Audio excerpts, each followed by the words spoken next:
Hi everybody, my name's Ian. Welcome back to JTech, and today we're going to be going over basically the how to use a code reader. In this case, we're going to be demonstrating the JAL test. Basic computer program. It's a very general program. It can't get into the specifics of an engine performance or vehicle performance like a manufacturer-specific Caterpillar, Mack, what have you. Those can program a lot more parameters than this will. This can still give you a great idea of what is going on if any codes come up.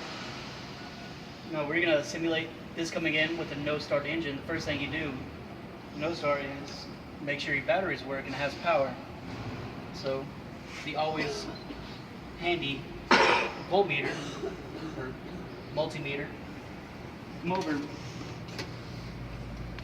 and you test your batteries. Making sure all your batteries have full voltage, which should be somewhere for a 12-volt battery in the range of 13 volts for a fully charged battery. If I can get these to work properly without everything falling over. Now another thing to keep in mind is making sure, well, 12 volts, so that's a little undercharged, is how your batteries are set up, if they're series parallel or series parallel, because that will make a difference in your system voltage, and how all your electronics operate. These are looking all about 12 volts, so they're slightly undercharged, but they're still within operating range.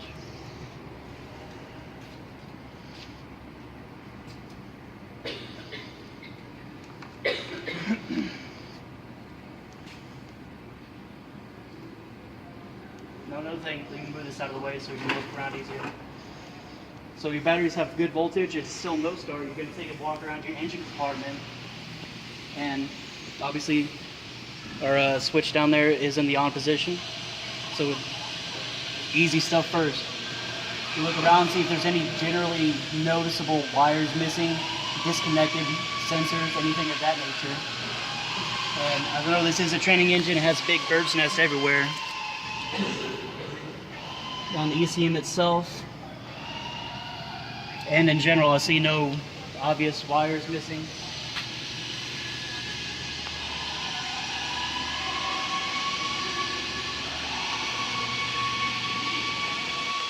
Come over here, and once again, batteries are slightly undercharged. You go ahead while we're over here with the alternator connections.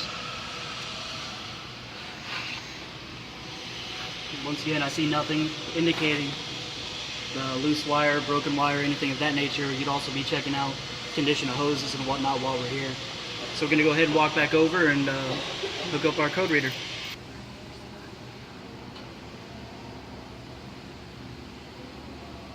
So we're over here and we're going to go ahead and get our JAL test hooked up.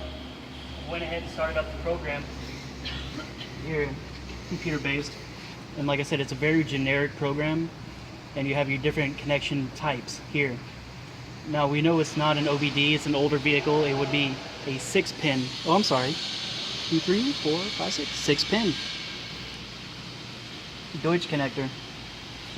And so all we do is every vehicle has a connection for the reader, various pin types, and all you do is match up the pin type to here. Make sure you find the correct position and move it in, lock it down in position. You don't want to force anything. If there's a resistance, you want to check the connector, or on the data bus itself, make sure there's no anything blocking it. So we go ahead, it's hooked up, and since we do have battery power, make sure all this is red with key on, engine off. We turn our key on so our engine and ECM have power. And that's all the data bus does. This is hooked to the ECM itself. It reads all the engine, the history of its running, everything like that, and transmits it to here. The computer program just helps you interpret the data. Like I said, this is a very obtained VIN number, does not have the correct format. We can do that, or you can just skip it. It comes up, and this is a Caterpillar 3406 engine.